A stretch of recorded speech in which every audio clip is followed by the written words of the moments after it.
আসসালামু আলাইকুম, ফারনাজ ব্লগে সবাইকে স্বাগতম।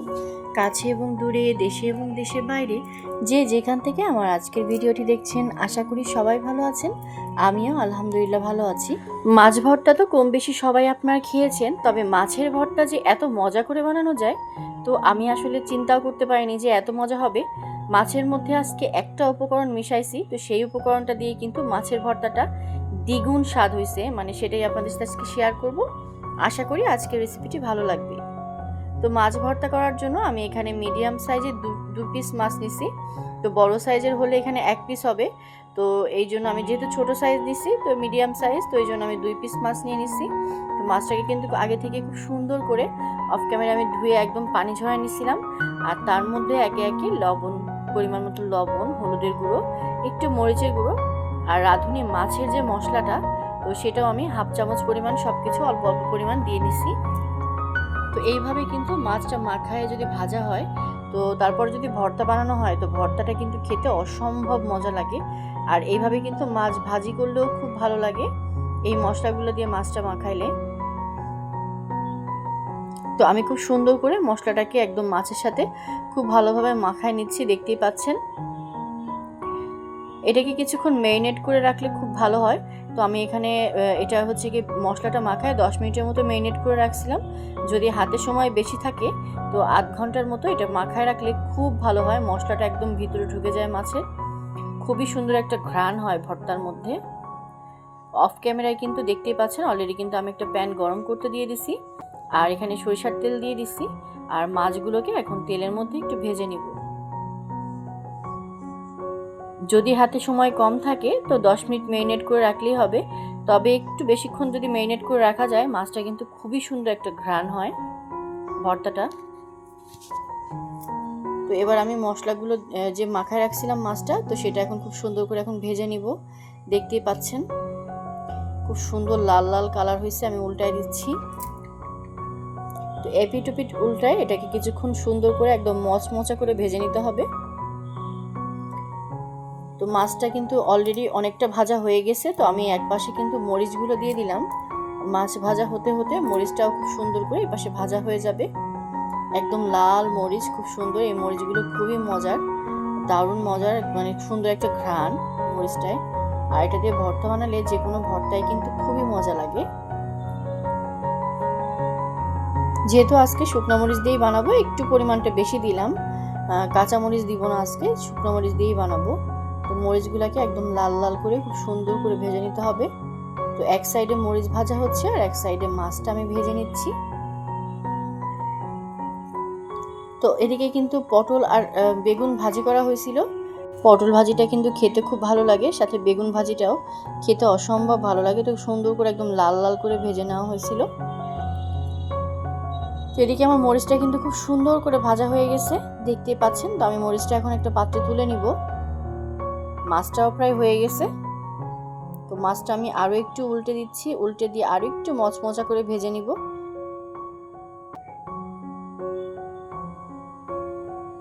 আরও কিছুক্ষণ এটাকে একটু ভেজে নিতে হবে। তো মাছটা এক সাইডে ভাজা হচ্ছে আর এদিকে কিন্তু আমি পেঁয়াজ দিয়ে দিলাম। তো এখানে প্রায় হাফ কাপের মতো পেঁয়াজ কুচি করে রাখা হয়েছিল, তো সেগুলো এখন একটু ভেজে নিতে হবে। একটু ব্রাউন কালার করে পেঁয়াজগুলোকে ভেজে নিব। আজকে যে ভর্তাটা শেয়ার করতেছি, এই ভর্তাটা যে এত মজা, মানে এই ভর্তাটা বানালে সবাই কিন্তু আপনার ফ্যান হয়ে যাবে। এত মজার ভর্তা যে এই এক ভর্তা দিয়েই মনে হয় সব ভাত খাওয়া হয়ে যাবে, তাও মুখে রুচি শেষ হবে না, এতই মজা। তোমার মাছ ভাজিটা কিন্তু খুবই সুন্দর মতো হয়ে গেছে, একদম মচমচা হয়েছে। কালারটা দেখে বুঝতে পারতেছেন কতটা সুন্দর হয়েছে। তো আমি এটাকে তুলে নিলাম, আর তুলে এখন পেঁয়াজটাকে আরও একটু ভাজা ভাজা করে নিব। পেঁয়াজটাকে একটু লাল লাল করে একদম বাদামি করে একটু ভেজে নিব। আজকে আমি অফ ক্যামেরায় কিন্তু সব কাটাকাটি করে নিছিলাম পেঁয়াজ, তারপর হচ্ছে গিয়ে মোটা করে পেঁয়াজ রাখা, মোটা করে পেঁয়াজ, চিকন করে যে পেঁয়াজ, সবগুলোই কিন্তু অফ ক্যামেরায় খুব সুন্দর করে কেটে নিয়েছিলাম। আজকে বাটনাতে ভর্তাটা বানাবো, তো আমি বাটনাটা কিন্তু খুব সুন্দর করে আগে থেকে ধুয়ে একদম শুকায় নিছি। তো তার মধ্যে এখন শুকনো মরিচগুলো আগে দিয়ে দিব। তো শুকনো মরিচের বোঁটাগুলো ছাড়িয়ে নিয়ে এর মধ্যে সামান্য পরিমাণ লবণ দিয়ে এটাকে খুব সুন্দর করে একদম মিশিয়ে নিতে হবে। একদম সুন্দর মতো গুঁড়া করে নিতে হবে। যেহেতু মাছ ভাজির মধ্যে লবণ আছে, তো লবণটা একটু ব্যালেন্স করে দিবেন।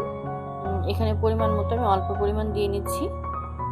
আর মরিচটা একদম মচমচে করে ভাজা হয়েছে, তো খুব বেশি সময় লাগবে না, জাস্ট খালি একটু মিশিয়ে নিলেই হয়ে যাবে।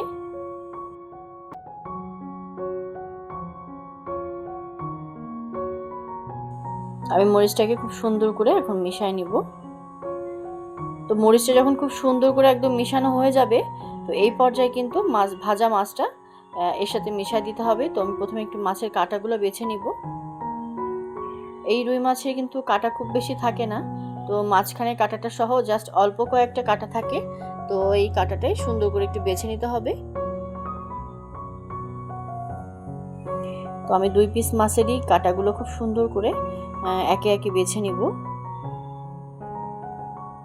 মাছটা এত সুন্দর ভাজি হয়েছিল, যেরকম মচমচা হয়েছিল আর ভেতরটা জুসি, আর ঘ্রাণটা যে এত সুন্দর হয়েছিল, মশলা দিয়ে ভাজলে এভাবে খুবই ভালো লাগে।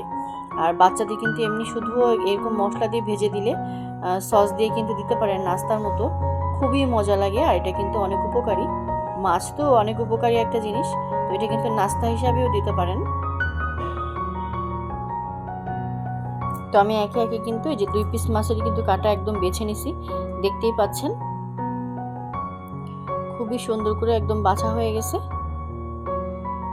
তো এবার যেটা করব, শুকনো মরিচের সাথে মাছটাকে খুব সুন্দর করে মিশিয়ে নিতে হবে।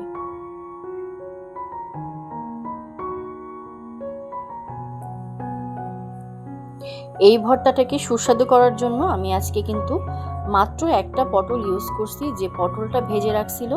তো সেই পটল থেকে জাস্ট খালি মানে অর্ধেক করে কাটা, যেহেতু তো 2 পিস নিছি, মানে একটা পটল, জাস্ট একটা পটল দিছি, দেখতেই পাচ্ছেন এই যে অর্ধেক অর্ধেক করে কাটা।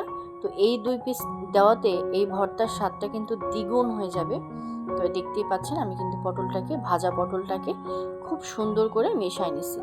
যেহেতু আমার পটল ভাজাই ছিল, তো আমি এই জন্য আর আলাদা করে ভাজলাম না, আর আলাদা করে দেখাইলাম না, দেখেই বুঝতে পারবেন। তো খুবই ইজি। তো এই পটলটাকে খুব সুন্দর করে ভর্তার সাথে মাছের সাথে কিন্তু খুব সুন্দর করে মিশানো হয়ে গেছে। তো এই পর্যায়ে কিন্তু এখন আমি ভাজা পেঁয়াজগুলো দিয়ে দিলাম, যে পেঁয়াজটা আমি একদম ব্রাউন করে ভেজে রাখছিলাম, তো সেই ভাজা পেঁয়াজটা দিয়ে দিলাম। ভাজা পেঁয়াজটা এই মাছের সাথে খুব সুন্দর করে এখন মিশিয়ে নিতে হবে। ভর্তাটা যে এত মজা হয়েছিল, মানে এটা যদি বাসায় একবার না বানান তাহলে বুঝতে পারবেন না, এতই মজা। বাসায় একবার প্লিজ বানাবেন, সবাই রিকোয়েস্ট থাকলো। এই ভর্তাটা একবার যদি বানান, তো এই ভর্তাটা সবাই বারবার খেতে চাইবে। আমারই তো এত মজা লাগছিল যে আমি এত পরিমাণ ভাত খেয়ে ফেলছিলাম, তারপর আমার মুখের রুচি শেষ হচ্ছিল না, এতই মজা, অসম্ভব মজা। ভাজা পেঁয়াজটা যখন খুব সুন্দর করে মেশানো হয়ে গেছে, তো এই পর্যায়ে কিন্তু এখন কাঁচা পেঁয়াজটাও মেশাই দিচ্ছি, দেখতেই পাচ্ছেন। কাঁচা পেঁয়াজটা দিয়ে জাস্ট খালি ভর্তার সাথে একটু মিশিয়ে নিলেই হয়ে যাবে, খুব বেশি পেস্ট করার দরকার নেই।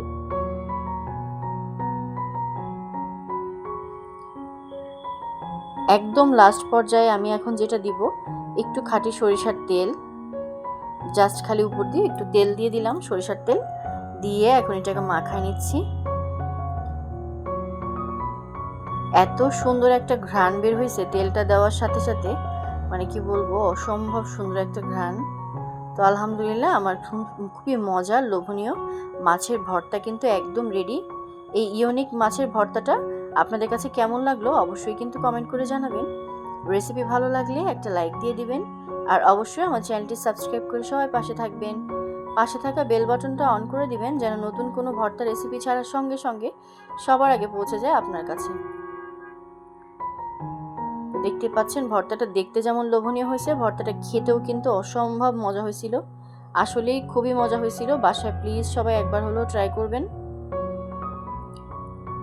তো আজকের মতো এখানেই বিদায় নিচ্ছি, সবাই ভালো থাকবেন, সুস্থ থাকবেন। পরবর্তী রেসিপি দেখার আমন্ত্রণ জানিয়ে সবাইকে আল্লাহ হাফেজ, আসসালামু আলাইকুম।